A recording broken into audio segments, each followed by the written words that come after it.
Guys, welcome back to my channel. ഇന്ന് ഞാൻ കാണിച്ചു തരാൻ പോകുന്നത് നല്ല സൂപ്പർ ടേസ്റ്റി ആയിട്ടുള്ള ഒരു നോൺ ആൽക്കഹോളിക് പാഷൻ ഫ്രൂട്ട് മെയ്സ് മാർട്ടിനിയാണ്. എങ്ങനെയാണ് ഉണ്ടാക്കേണ്ടതെന്നുള്ളത് നോക്കാം.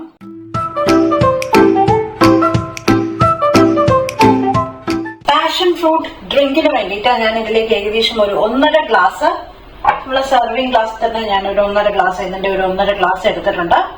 ഇതിലേക്ക് ഞാൻ ജാതിപത്രി, അതായത് മെയ്സ് ആഡ് ചെയ്ത് കൊടുക്കുകയാണ്. അപ്പൊ അതിന് കുറച്ച് ഞാൻ ക്രഷ് ചെയ്ത് എടുത്തിട്ടുണ്ട് കയ്യിൽ തന്നെ.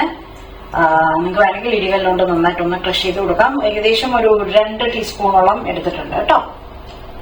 ഇതിലേക്ക് ഇട്ട് കൊടുക്കുകയാണ്. ഇത് നന്നായിട്ടൊന്ന് തിളച്ച് വരട്ടെ. തിളച്ച് വന്നു കഴിഞ്ഞാൽ നമുക്ക് ഇത് കുറച്ചു നേരം ചൂടാറാൻ വെക്കണം. പറ്റിയാൽ നമുക്ക് ഒന്ന് റൂം ടെമ്പറേച്ചറിലായി കഴിഞ്ഞാൽ നമുക്കിത് ഫ്രിഡ്ജിലേക്ക് എടുത്തു വെക്കാം. എന്റെ കയ്യിൽ ഓൾറെഡി പാഷൻ ഫ്രൂട്ടിന്റെ സിറപ്പ് ഉണ്ട്. അപ്പൊ നിങ്ങളുടെ കയ്യിൽ പാഷൻ ഫ്രൂട്ട് സിറപ്പ് ഇല്ലെങ്കിൽ ഇത് തിളച്ച് കഴിഞ്ഞ ശേഷം ഓഫ് ചെയ്തിട്ട് നമുക്ക് പാഷൻ ഫ്രൂട്ട് കട്ട് ചെയ്തിട്ട് പ്യൂർ ആയിട്ടുള്ള പൾപ്പ് ഇതിലേക്ക് ആഡ് ചെയ്ത് കൊടുക്കാം. വളരെ ഈസിയാണ് കേട്ടോ. ഞാൻ ഉണ്ടാക്കിയ പാഷൻ ഫ്രൂട്ട് സിറപ്പിൽ ഓൾറെഡി പഞ്ചസാര ഉണ്ട്, അതുകൊണ്ട് ഞാൻ ഇതിലേക്ക് ആഡ് ചെയ്ത് കൊടുക്കുന്നില്ല. നിങ്ങൾ പാഷൻ ഫ്രൂട്ട് അപ്പം കട്ട് ചെയ്തിട്ട് ഓഫ് ചെയ്യുന്ന സമയത്ത് ആഡ് ചെയ്യുകയാണെങ്കിൽ ഇതിന്റെ കൂടെ തന്നെ നമുക്ക് ആവശ്യമുള്ള ഷുഗറും, അതായത് പഞ്ചസാരയും ഇതിലേക്ക് ആഡ് ചെയ്ത് കൊടുക്കാം. അപ്പൊ ഒന്നിച്ചിട്ട് നമുക്ക് നല്ലൊരു ഫ്ലേവേർഡ് ഷുഗർ സിറപ്പ് മാതിരി റെഡിയായി വരും. അത് ചൂടാറിയ ശേഷം നമുക്ക് സെർവ് ചെയ്യാവുന്നതേ. നന്നായിട്ട് തിളയ്ക്കാൻ തുടങ്ങിയിട്ടുണ്ട്. സൂക്ഷിച്ചു നോക്കി കഴിഞ്ഞാൽ അതിന്റെ വെള്ളത്തിന്റെ കളർ ഒരു ചെറിയൊരു സ്ലൈറ്റ് യെല്ലോ കളർ ആയിട്ടുണ്ട്.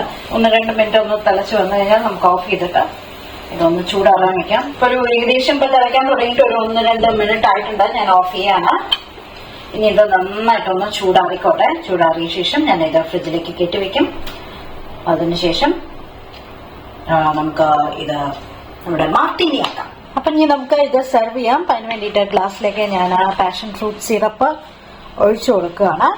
ഒരു 1-1.5 ടേബിൾ സ്പൂൺ വരുന്ന മാതിരി. ഇതിലേക്ക് ഐസ് ക്യൂബ്സ് ഇട്ട് കൊടുക്കുകയാണ്. ഇതിന്റെ മേലേക്ക് നമ്മൾ നേരത്തെ ഉണ്ടാക്കി വെച്ച മെയ്സിന്റെ സിറപ്പും അരച്ചു കൊടുക്കണം കേട്ടോ.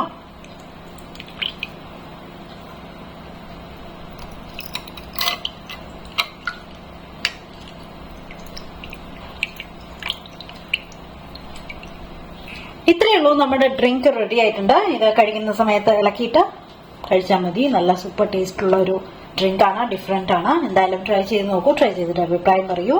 നമുക്ക് പുതിയ വീഡിയോ ആയിട്ട് വീണ്ടും കാണാം. വീഡിയോ ലൈക്ക് ചെയ്യുക, ഫ്രണ്ട്സിനും ഫാമിലിക്കും ഷെയർ ചെയ്യുക. Bye bye.